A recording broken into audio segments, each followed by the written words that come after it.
from friends here. Yes, there's a question. Yes, we could start from here. Oh, there's a question coming from there. There's already a mic. I have the mic, Hi. so shall I just start? If you could just address.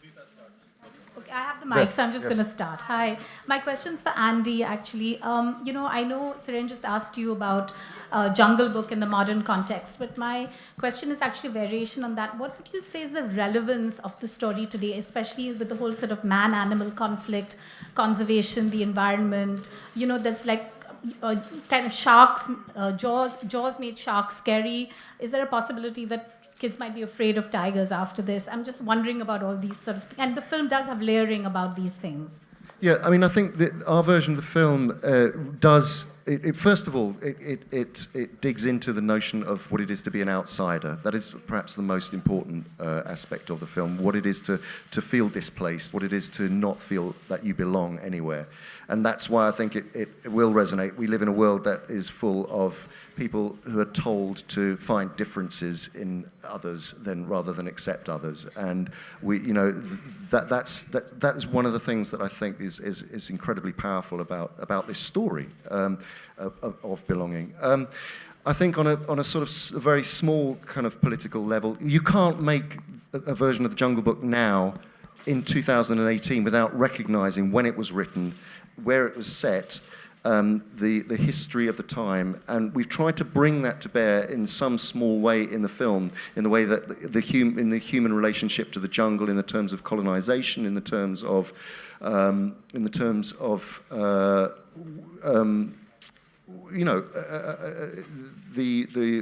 world of animals having to recede and to be threatened and to somehow survive.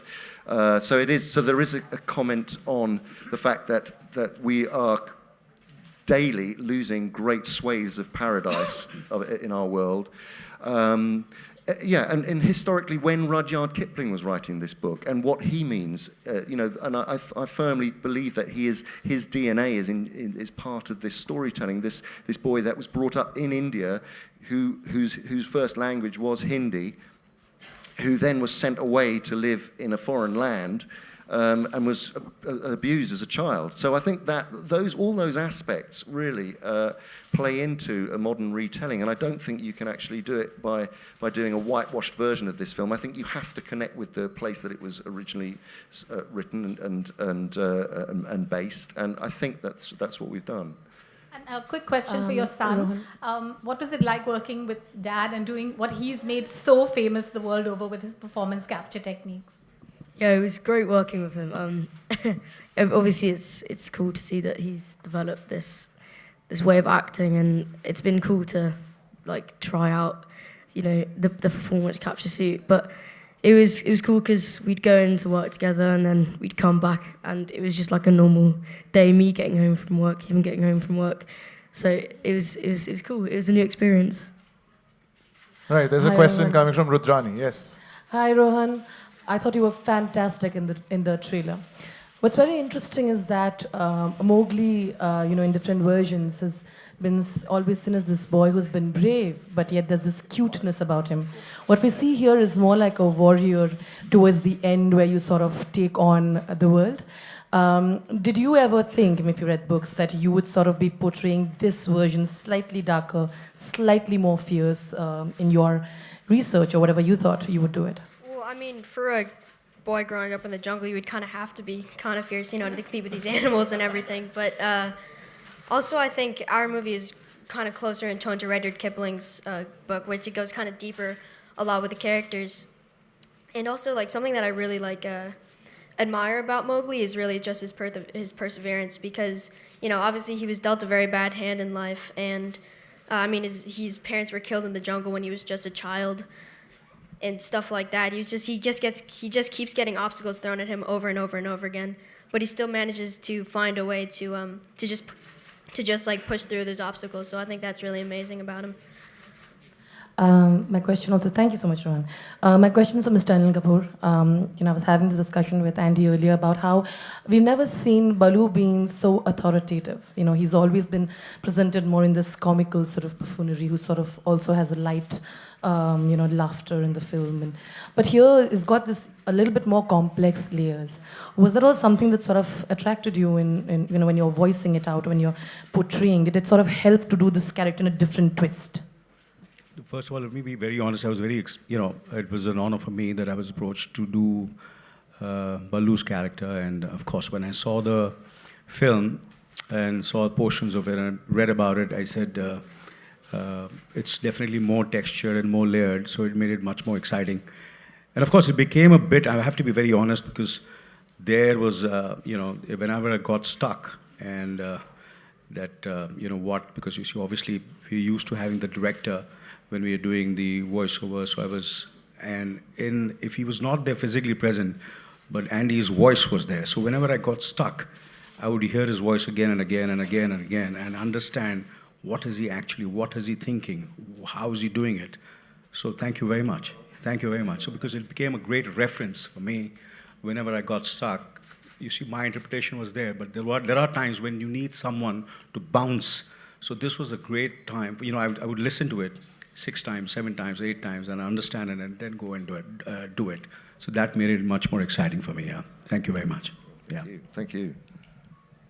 Question from here? Kareena जी कहाँ से आए? Mic है आपके पास? Hello. Yes. Yeah, I just had a question for Vishek, if he could answer. We've seen so many versions of the Jungle Book through the years and through the decades, in fact.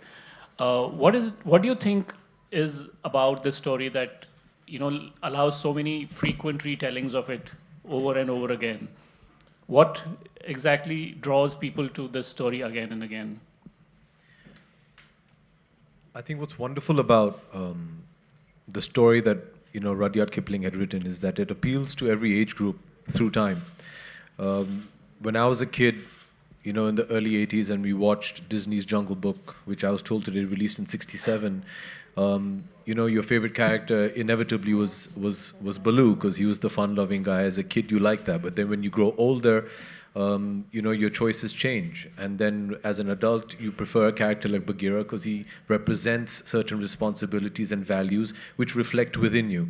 So what's really nice is, I think, whichever stage of your life you watch this film or read the story, there's something for each and every age group to take away from. There are great sense of values, morals, principles, life's learnings and teachings that you can imbibe and take away. So I think that's why this story keeps getting retold. Having said that, I think Mowgli is the most accurate telling to Kipling's story. I think the rest have been, there have been certain liberties that have been taken to make it more possibly child-friendly. I think Mr. Serkis's version is most honest and true to the original script that Rudyard Kipling had written. Having said that, I think you realize that there's a lot more depth in the story. Okay, there's somebody frantically waving a hand in front of your face. Okay, sorry. All right. No, I'm just used to Netflix saying 5 minutes, 3 minutes. I was just wondering, are they telling me to shut up? Sorry. Hurry up, hurry up. Okay. It's a 30-second bite. Not from Netflix. Yeah. Okay, sorry. So I think you realize that there's so much more depth and layering to this story than what we initially thought when we saw it as children. And I think this representation of the story is most accurate of that, and that's why it appeals across time. I believe there was a question coming from that side. Where? Okay. Hi, my question is for Mr. Christian Bale. This is Pooja from Good Times. I wanted to ask you, Bagheera is the Black Panther, but he's also mentor and friend to the man cub Mowgli. So how did you prepare for this role, and was there pressure in adapting Mr. Serkis's interpretation of Bagheera? No pressure at all. I mean, Andy, we first met when I was 19 years old. He's always been a phenomenal actor. And then he's really mastered this whole performance capture thing, which when you first start it, you think, what are the secrets? What are we looking for? There's always those elements that you're not sure what the priority is, but he could guide me on that. And eventually it just comes down to it's acting. It's just like anything else. It's just different distractions with performance capture than anything else. Bagheera is really fantastic character. It was really about observing panthers, trying to get the movement down. With performance capture, you get to act directly, with Andy and with Rohan, and we had a great sort of 3-4 crazy days of doing that, but it affects your performance completely. It's fascinating. It's a new world of possibilities of what an actor can transform himself into. Over here, right here. Mr. Christian Bale, my question is again to you. This is Russell De Silva. What I would like to know is that you have a knack for completely physically and emotionally transforming into any character you play. But unlike many great actors alike today, you also started out as a child actor like Rohan, perhaps 12 or 13 when you did Empire of the Sun. So is there any point when perhaps a saturation sets in or you feel like you need to take a break considering the demanding roles you do? Yes. But could you elaborate a little bit on that, please? No, sorry. No. I didn't hear the last bit. Elaborate on that. Could you elaborate on that? Elaborate?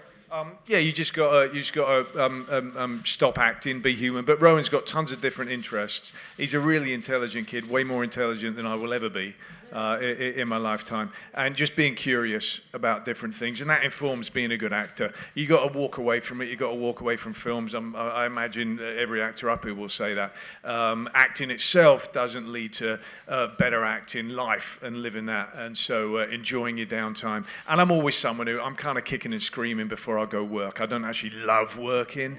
I love not working. And then when I start working, I love working, and I never want to stop that. So I like whatever I'm doing, but I've recognized that if I don't have downtime, you start to just sort of act like other actors instead of acting like people.